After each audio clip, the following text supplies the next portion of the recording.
temporal trends of HIV parameters, including incidence, population, viral load, and viral load suppression were presented during this particular conference. And the impression is that there is a decline in HIV incidence in men, but this is not consistent for women.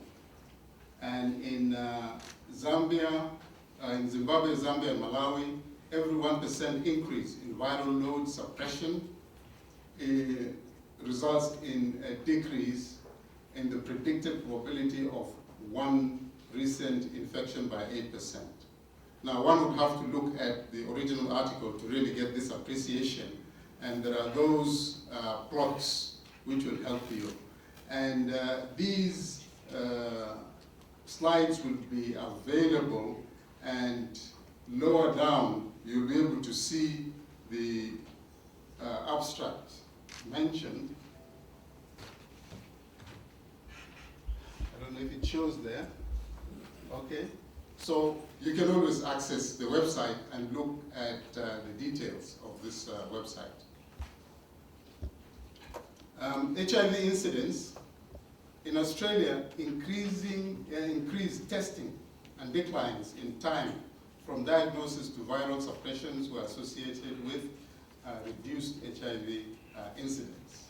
And in the States, from 2008 to 2016, that 8-year period, there were declines in the time to ART initiation. So linkage to care was much sooner, and the duration in which individuals had elevated viral loads was also reduced. Not consistent across all populations, and it's important because this is where we really want to pick up where the gaps are. The youth, African American women, and people who inject drugs. And there are a number of innovations, really, which can be implemented, which have been implemented to improve this. Technology-based interventions proved to be acceptable to hard-to-reach populations, including young MSM and trans women. And in Thailand, online time-based videos to deliver HIV and STI prevention sessions, called Dialogues, showed reductions in high-risk behaviors and higher rates of condom usage. And again in Thailand, the methods to provide counseling and testing to MSM and transgender women, the result was those who accessed online and had lower rates of linkage to antiretroviral therapy compared to offline or mixed. So I'm just throwing up some of these observations, and as we go through the day, and as presentations are made by our local teams, you will see how some of these are being picked up, or we may think of how we can pick up on some of these strategies to use as we go forward. In the US, smartphone applications to help with PrEP adherence among young MSM and young trans women who have sex with men. And in the Philippines, online campaign, offline, and gay networking apps to promote testing. And testing increased by more than 60% after such a campaign. And in China, internet-based self-testing model reached MSM never previously screened. And in Vietnam, Facebook community that promoted HIV testing using influencers and offline lay testers. So the challenge remains in scaling up of antiretroviral therapy for treatment and PrEP worldwide to achieve elimination targets. And again, the references are all on the slides, and people can then look at the details of these strategies. Key population-led services, barriers to care for people who inject drugs include repressive laws, lack of safety and confidentiality. And in Norway, providers understood how to address not just the physical body, but the whole being. And key population-led services in Thailand have increased outreach and yield better results. And key population-led interventions are appropriate, effective, sustainable, and acceptable. In Brazil, ensuring the well-being and inclusion of trans people in decision-making through the national policy. And this is something that they have really promoted in Brazil. And ANRS Prevenir, this is a prevention program in France, an ongoing prospective cohort study in Paris region enrolling high-risk individuals to take daily or on-demand PrEP. Now, the study is outlined in that diagram, that flow diagram, where you have people on TDF, FTC, either on daily PrEP or on demand PrEP. And the result on your right in red, lower down, show 15% reduction in new HIV diagnoses among MSM in the Paris region. So quite effective. And delivery. Sub-Saharan Africa, integration with family planning clinics.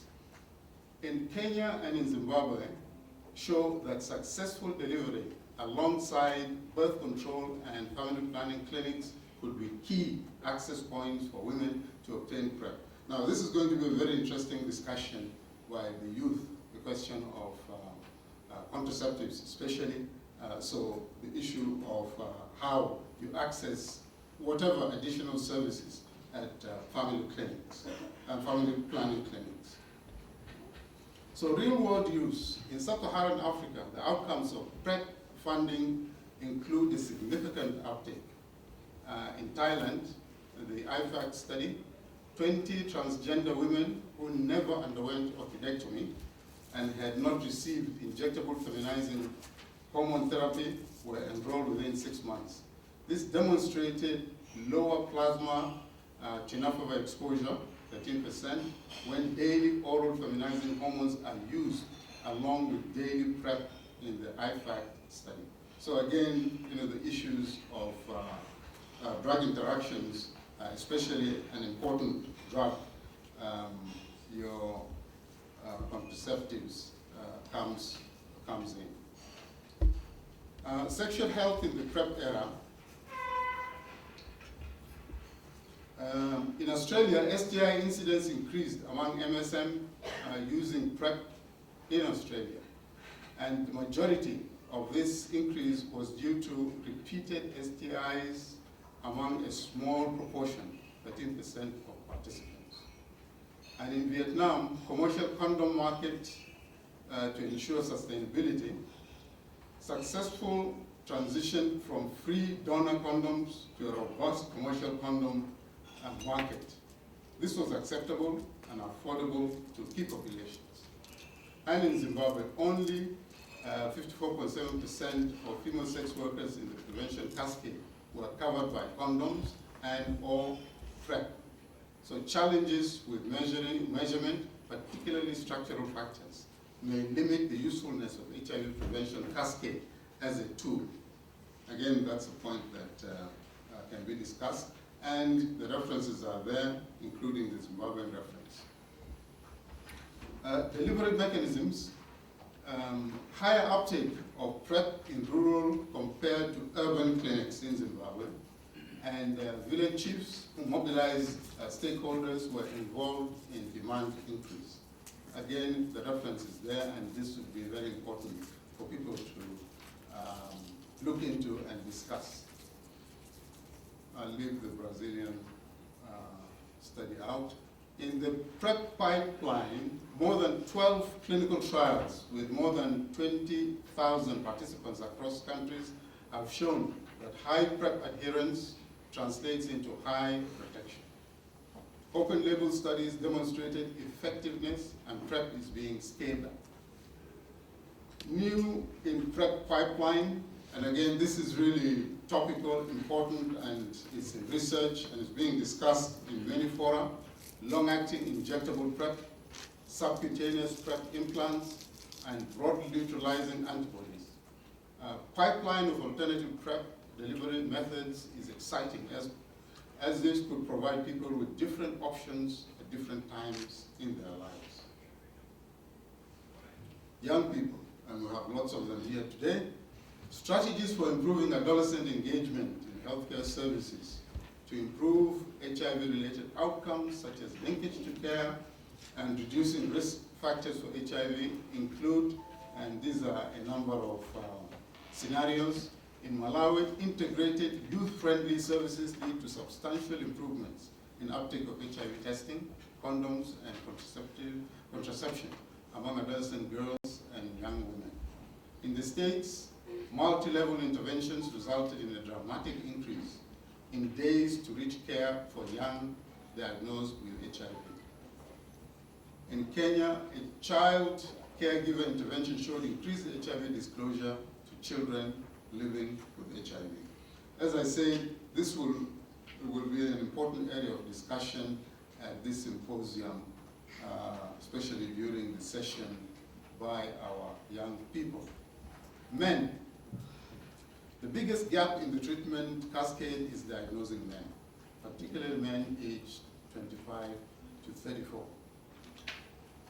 Men are less likely to know their HIV positive status than women in a number of sub-Saharan African countries. And how to reach men? HIV self-testing and community-based HIV testing services, geo-mapping to provide holistic package of services in appropriate locations, hotspots and so on, reaching men when they gather. I think I'll skip that. And then shortening the treatment cascade. Now, there have been a number of big community studies which are being reported on at various conferences that have looked at various aspects of test and treat. The pop art is probably one that's most recent and was presented at IAS 2018. Home-based testing and support to linkage and retention delivered by lay health workers. And then the search, which is organizing health fairs, delivered services and improved all aspects of the cascade. And the Max Art, early art, appeared to improve retention. And the Botswana BCPP community-based interventions to drive testing plus immediate art, and TASP, a home-based HIV testing and immediate art. The BCCP was associated with 30% reduction in new infections. The search decreased mortality and improved hypertension control.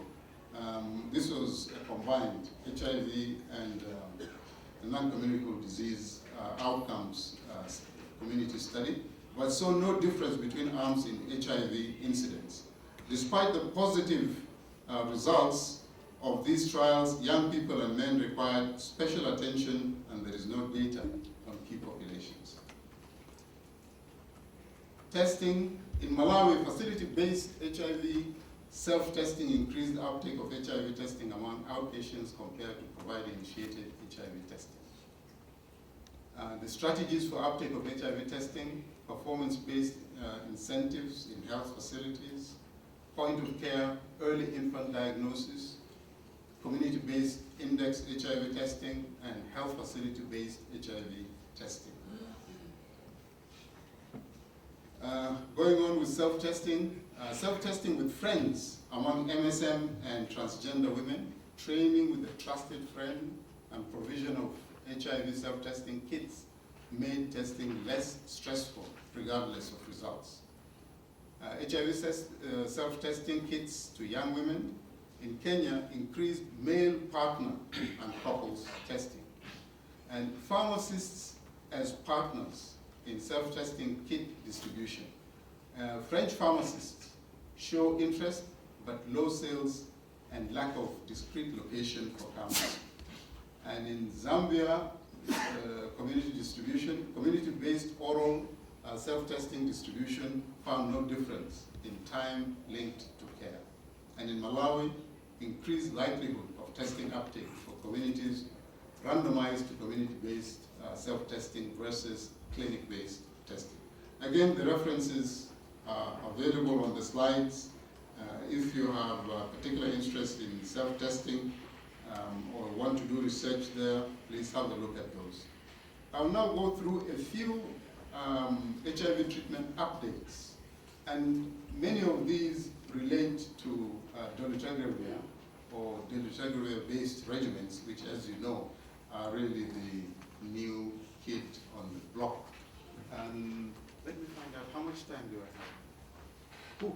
All right, not much time. So I might just pick on a couple of these studies, or just mention highlights of these studies so that we don't overrun our time.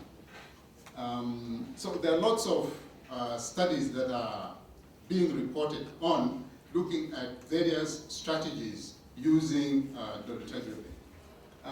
Monotherapy, I'll not go through the details, but this is just to say that unlike the boosted PI monotherapy studies, which in certain instances showed positive results, you can use monotherapy. This is a no-no for dolutegravir, and the Monke study brings this out very clearly. The Gemini, this is dual therapy using dolutegravir with 3TC, and the Gemini studies have shown that the efficacy could be up to 90% in all arms. In all arms, so this is something that's being explored and being used in some places. The SWORD study, this is a switch study. In those who are stable on current regimen, and then you switch them to a dolutegravir-based treatment. After week 48, all participants were able to switch to dual ART and dolutegravir. Non-inferiority was met. That means that there was really no difference between those who continued on their traditional three-drug regimen versus those who are switched to a two-drug regimen. I'll leave that out. SEPAMO, I think that's an important one to bring out, in that in May 2018, potential signal of neurotubal defects was reported in babies born to women who had conceived while they were using dolutegravir-based ART in Botswana. And the WHO, PEPFAR, and many other organizations brought this out, and they came out with statements cautioning people about using dolutegravir-based regimens in early pregnancy. And if you look down there, the initial incidence, the incidence of neurotubal defects was 0.94% compared to what one might consider to be a background incidence rate of 0.1%. I think subsequent to this, there has been a recalculation because of a longer observation period, and the incidence of neurotubal defects in those who have been exposed to dolutegravir is now something of the order of 0.6 something. And I don't know what the newest is. I think people have been following this very closely because it has such a tremendous impact. I think that was really the main message I wanted to bring out of the SEPAMO study, which people might wish to discuss later on. Dolphin study is a randomized control study of dolutegravir-based regimen compared to efavirenz, and really looking at issues related to viral success in women. And there was no significant pre-ART difference between the arms. The dolutegravir arm reported significantly better virologic response in women compared to efavirenz, pregnant women compared to efavirenz. So that's an important consideration, when you are balancing it with the findings of the SEPAMO study. And then the inspiring, again, it's important in our environment where TB is very endemic, to be able to use whatever regimen in patients who also have HIV-TB co-infection. And in this study, it was demonstrated that if you double the dose of dolutegravir, i.e. 50 milligrams BD, you will be able to achieve good drug exposure. So dolutegravir can be used in patients who have got HIV-TB co-infection, but must be given an extra dose of dolutegravir. So viral response rates were similar between arms as long as you increase the dose. Non-responders in the DTG were largely driven by non-treatment related discontinuations. So DTG was not associated with an increased risk of IRIS. The reason being, DTG tends to result in a very rapid decrease in your viral load, and as you may be aware, this usually results in IRIS, immune reconstitution, inflammatory syndrome, but in this case, there wasn't a greater risk of IRIS. I think I'll stop here.